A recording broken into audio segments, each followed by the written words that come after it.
जय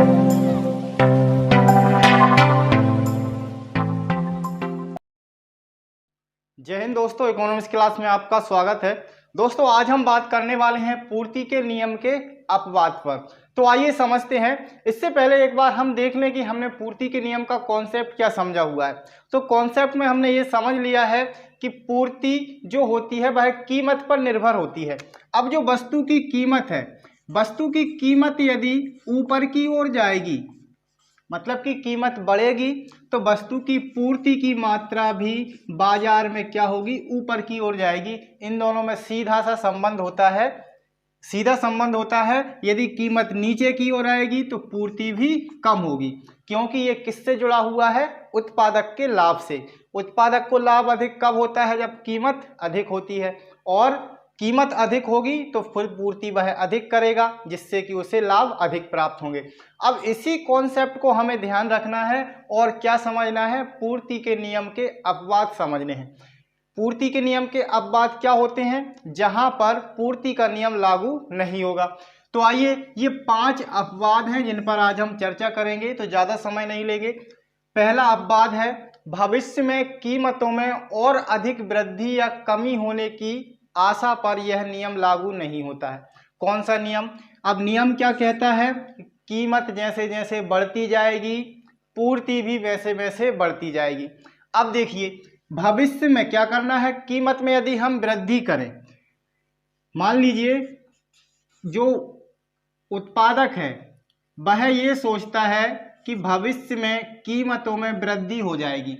अब कीमतों में वृद्धि हो जाएगी, अभी भी कीमतों में वृद्धि है।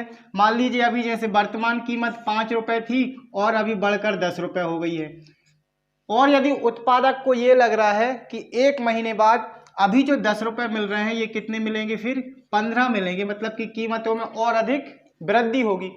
तो फिर उत्पादक क्या सोचेगा कि अभी बेच दूंगा तो लाभ कम होगा। उत्पादक का पॉइंट ऑफ व्यू क्या रहेगा, अधिक लाभ कमाना। अभी बेच देगा तो 10 रुपये तो मिलेंगे, अभी भी अधिक लाभ हो रहा है। लेकिन यदि मैं एक भविष्य में बेचूं, मतलब कि मान लीजिए 1 महीने बाद कीमत बढ़ने के चांस हैं, तो 1 महीने बाद 15 मिलेंगे, अभी बेचूंगा तो 10 मिलेंगे और बाद में बेचूंगा तो 15 मिलेंगे। तो भविष्य में यदि कीमत और अधिक बढ़ने की संभावना होती है तो उत्पादक वर्तमान कीमत भले ही अधिक हो उस पर पूर्ति कम कर देगा। क्या कर देगा, इस पे पूर्ति कम करेगा, क्योंकि उसे आगे 15 रुपये में बेचने पर और अधिक लाभ होगा। तो वर्तमान में पूर्ति कैसी हो जाएगी, कम हो जाएगी। कहाँ शिफ्ट हो जाएगी पूर्ति, भविष्य में, मतलब कि भविष्य में तो बढ़ेगी लेकिन अभी कम हो जाएगी, तो पूर्ति कम कर देगा, अभी स्टॉक करके ज़्यादा रखेगा ताकि भविष्य में लाभ अधिक कमा सके। अब इसका उल्टा देखते हैं। मान लीजिए अभी कीमत जैसे 10 रुपये चल रही है, वर्तमान कीमत 5 रुपये से बढ़कर 10 रुपये चल रही है। अब उत्पादक को लगता है कि भविष्य में ये कीमत और कम हो जाएगी। मान लीजिए 5 रुपये है, 10 से कितनी हो जाएगी, 5 हो जाएगी। तो यहाँ पर जैसे कि उसे अभी 10 रुपये मिल रहे हैं और भविष्य में कीमत कम होने के, मान लीजिए 1 महीने बाद कम होने के चांस है कि 1 महीने बाद 5 रुपये कीमत हो जाएगी।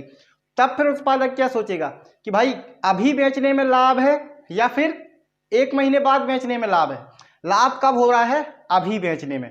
अभी बेचने में मतलब कि जो वर्तमान कीमत है, वर्तमान कीमत में कुछ नहीं हो रहा है, भले ही कम है।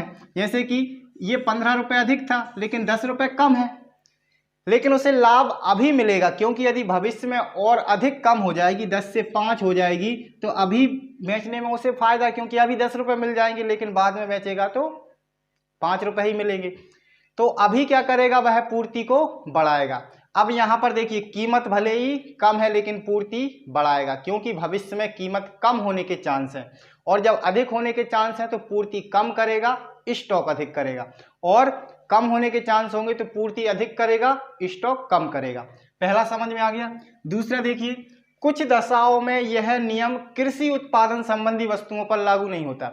अब कुछ दशाएं कौन सी होती हैं, जैसे कि बाढ़ या फिर सूखा, ये सारी क्या है, प्राकृतिक घटनाएं हैं। तो ये कुछ दशाएं ऐसी हैं जिससे कि कृषि वस्तुओं का उत्पादन प्रभावित होता है। अब प्रभावित होता है मतलब कि मांग भले ही कितनी हो, मांग भले ही कितनी हो, जब उत्पादन ही नहीं होगा तो पूर्ति हो पाएगी, नहीं हो पाएगी। क्योंकि फसलें नष्ट हो जाती हैं, जैसे बाढ़ पड़ जाती है या फिर सूखा पड़ जाता है, तब उत्पादन कम होता है, फसलें नष्ट हो जाती हैं। तो इन दशाओं में ये जो नियम है ये लागू नहीं होगा। अब इसमें कीमत भले ही कितनी ही बढ़ जाए, लेकिन मान लीजिए उत्पादन हुआ है 100 कुंटल का, अब 100 कुंटल मान लीजिए 200 रुपये प्रति कुंटल के हिसाब से मांग चल रही है, लेकिन 100 इकाइयों से ज़्यादा या फिर ये कहें कि 100 कुंटल से ज़्यादा हम पूर्ति कर सकते हैं क्या? नहीं कर सकते, क्योंकि उत्पादन ही कितना हुआ है 100 कुंटल। अब भले ही इसकी कीमत चाहे 200 रुपये प्रति कुंटल रहे, चाहे 2000 रुपये प्रति कुंटल रहे, पूर्ति कितनी होगी? सिर्फ 100 कुंटल की, क्योंकि उत्पादन जो है वह कुछ दशाओं से क्या हो गया है? परिवर्तित हो गया है। तो ऐसे में क्या होगा? पूर्ति का नियम लागू नहीं होगा। क्यों नहीं होगा? क्योंकि पूर्ति का नियम क्या कहता है? जैसे ही कीमत बढ़ेगी पूर्ति भी बढ़ती जाएगी। अब यहाँ उत्पादन ही 100 कुंटल हुआ है, अब भले ही इसकी कीमत आप 100 रुपये से लेकर 1000 रुपये तक बढ़ा दीजिए, इसको बढ़ा सकते हैं क्या? पूर्ति को नहीं बढ़ा सकते। पूर्ति कितनी होगी? केवल 100 इकाइयों की। तीसरा अब देखते हैं दूसरा हो गया क्लियर। तीसरा देखें, कलात्मक वस्तुओं के संबंध में भी पूर्ति का नियम लागू नहीं होता। जो कलात्मक होती हैं, जैसे कि प्राचीन वस्तुएं हुई जिनमें कि बहुत रेयर पीस होते हैं।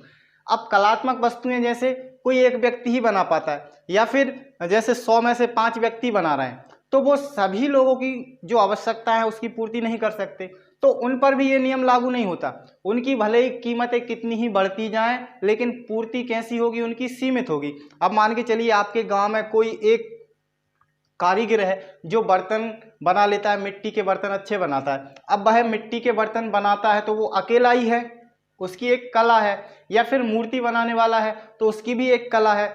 तो ये जो कलात्मक वस्तुएं होती हैं, जिसे हम क्राफ्टिंग बोलते हैं, वो जो वस्तुएं होती हैं उन पर भी ये नियम लागू नहीं होता। उनकी कीमत जैसे जैसे बढ़ती जाती है उस हिसाब से उसकी पूर्ति नहीं हो पाती।